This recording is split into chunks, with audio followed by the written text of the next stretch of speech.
So what's the name of this one? This story, in my opinion, may actually be creepier than the last one.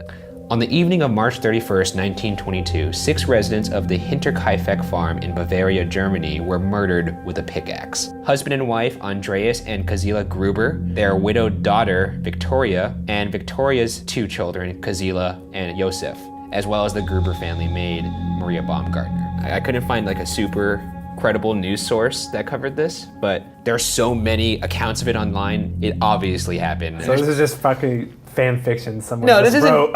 like, there's pictures and then there's like records of it in Germany. You work at Buzzfeed, you don't know that you can't doctor pictures? Dude, these aren't doctored.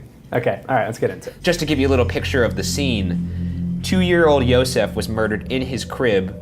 The family maid Maria was murdered in her bed. The rest of the family, though, had been slaughtered in the family barn. So 4 of the families killed in the barn, and then the baby, 2-year-old, and the maid are left killed in their beds. Exactly.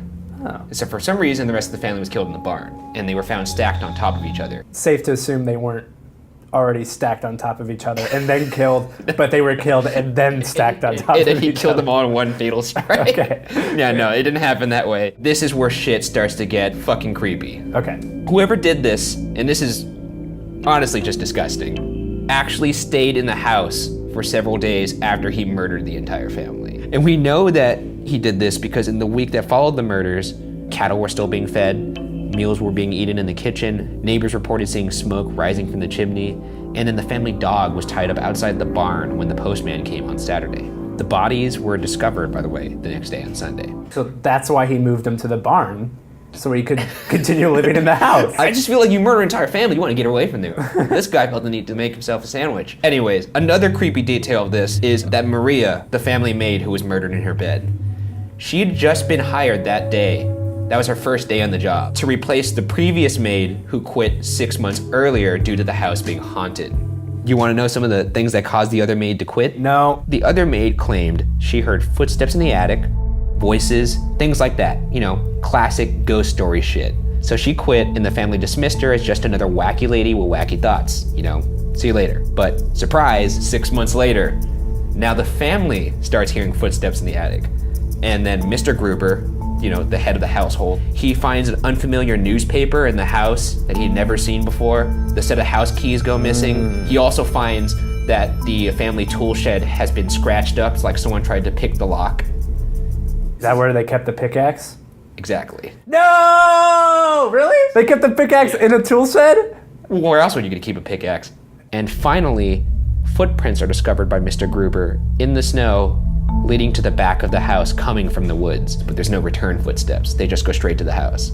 Whoever walked into the house didn't walk back. There was no money taken because there was large sums of cash found on the farm, so they were pretty sure that this was a crime of passion. For suspects, they really only had one legitimate guy, and it was their neighbor, Lorenz Schlittenbauer. It can't be the neighbor. Think about it practically. If he's running his own farm, when does he have time to live in someone else's house and like wake up in the morning to feed his cows? It's a 6-man job that one person was doing. Mr. Schlittenbauer believed that Victoria's son, Josef, 2-year-old. Yeah, the 2-year-old, he thought it was his son. He'd been intimate with Victoria. However, the son was later discovered to belong to Andreas Gruber. What? Josef was the product of incest, meaning Andreas Gruber played the horrifying role of father and grandfather. Also, another little factoid to round off this week of serious bad luck for this family. When the family's heads were removed to be studied in the autopsy, they lost the heads. So that meant the family had to be buried headless. Dude, it's 1922. How do you Things lose? get lost. That's 6 heads. That's so many heads. How do you lose that many heads? Government, man. What happened to the house after? Did anyone move in? They demolished it a year after the crime had happened, just so there's not this terrible monument of murder in their neighborhood, and they put actually just a monument now, like a literal monument.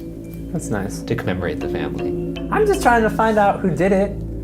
Who done it? That's the question. Yeah, I mean, still unsolved, and I don't think it ever will be solved.